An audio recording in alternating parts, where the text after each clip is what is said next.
Eu tive um bebê que acabou falecendo. É lógico que as complicações já vieram ainda quando eu estava grávida. De Belém, onde eu fazia na época italiano, eu tinha que passar por um checkpoint da cidade de São Jorge. E ali tinha um checkpoint muito bravo, extremamente violento. E essa cidade de São Jorge é uma cidade da qual liga a minha cidade, onde eu morava, com Belém. Então, era obrigatório se passar por ali, era a única passagem que a gente tinha. E por 2 vezes eu inalei muito gás ali. A primeira vez, eu fiquei desacordada 24 horas, mas não houve complicações maiores. Na segunda vez é que eu acabei perdendo os sentidos por alguns dias, mas quando eu retornei, o médico me avisou que a criança teria complicações, porque eu já estava no 5º mês, e isso afetaria o coração ou os rins da criança. Que eu teria que optar ou fazer o aborto ou continuar com a gravidez. Eu já sentia a criança se mexer, eu iria continuar com a gravidez. De repente, o problema que ele tivesse poderia, com tratamento, se recuperar. Ele viveu 59 dias, mas não resistiu porque ele teve problemas cardíacos. Não se completou a formação da veia aorta.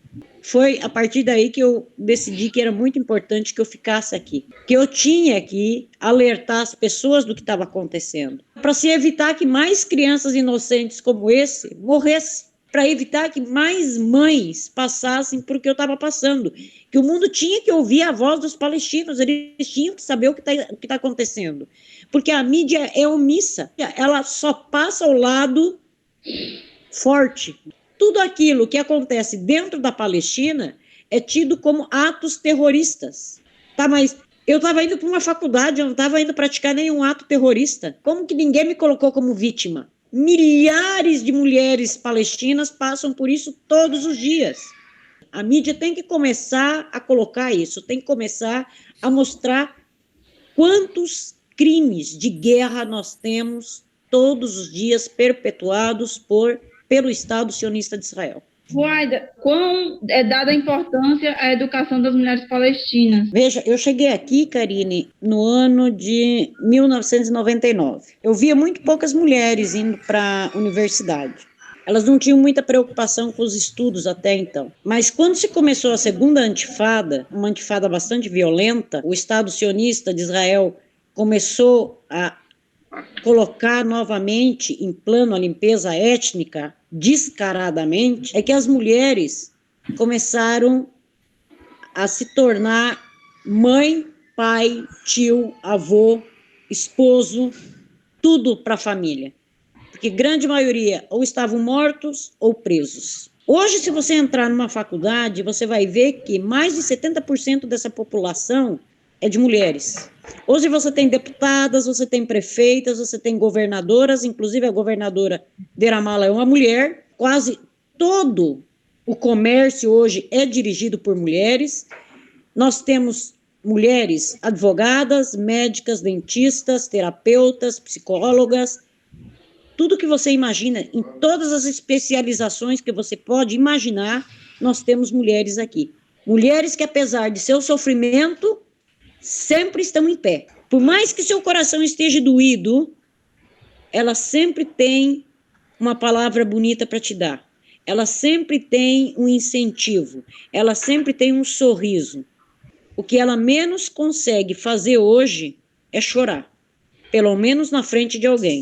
Porque é ela quem tem que ser a forte hoje na sociedade. Se ela enfraquecer, tudo enfraquece. Eles criam uma divisão tão grande com essa ocupação, em que, como se o palestino de Gaza, ele fosse diferente do palestino da Cisjordânia, sabe? É como se é uma divisão, dividir o povo, sabe? O que eles fizeram na Palestina, para não se ter convivência entre familiares, não se construir laços entre as pessoas, foi se dividir a Palestina como se fosse um bolo. Eles cortaram em pequenos pedacinhos.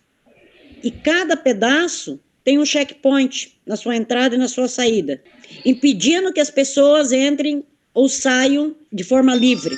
Existem cidades, por exemplo, que só entram e saem pessoas que moram nessa cidade. Sem contar o muro separatista que foi colocado dentro de território palestino. Ele não foi colocado entre o território designado, ocupado pelo Estado sionista para a criação de Israel e o Estado que se ficou para a Palestina. Não.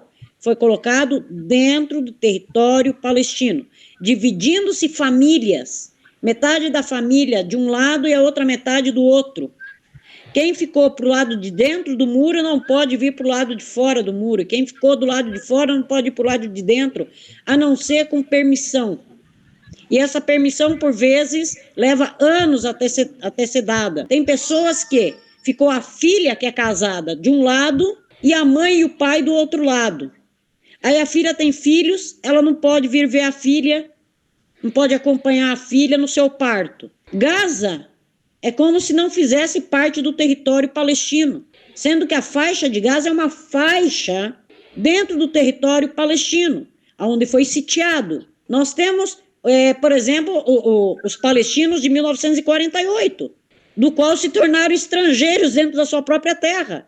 Os que vivem em Jerusalém, por exemplo, eles são moradores temporários. Eles têm uma identidade que os identifica como moradores temporários. Não é nem identidade palestina, nem identidade israelense. Ou seja, você está aqui até a gente encontrar um fim para você. As leis racistas que são aplicadas aos palestinos que vivem em 48, do qual eles vieram, mataram metade das famílias, expulsaram, e alguns aí então permaneceram, eles são tratados com diferença.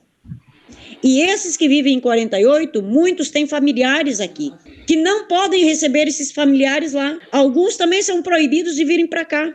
Agora, uma mulher, ela vive em territórios de 48 e casa com um palestino que vive na Cisjordânia, ele não pode viver do outro lado. E se ela vier viver desse lado aqui, ela perde a identidade de Israel. E não tem identidade palestina, ou seja, ela é uma clandestina. Ela não vai ter identidade de nenhum dos dois. É um absurdo que ocorre aqui. Tanto territorialmente, quanto psicologicamente, quanto tudo. Não há nada de que você possa dizer que não é absurdo. Antes de mais nada, eu gostaria de agradecer a Aline, a Karine, gostaria de agradecer a todos os envolvidos, dizer que é um espaço extremamente importante. A Palestina agradece, todo o povo da Palestina agradece, as pessoas como vocês, que lutam por uma causa justa. Esperamos que a Palestina se torne livre e que a Palestina livre possa se unir a pessoas como vocês, para que ela possa também libertar outros povos. Esse é o maior desejo da Palestina, poder ficar ao lado de quem um dia estava ao lado dela. E esperamos que com a ajuda de vocês, com a ajuda desse espaço maravilhoso de vocês, possamos um dia chegar aqui e dizer, olha, estamos livres da ocupação.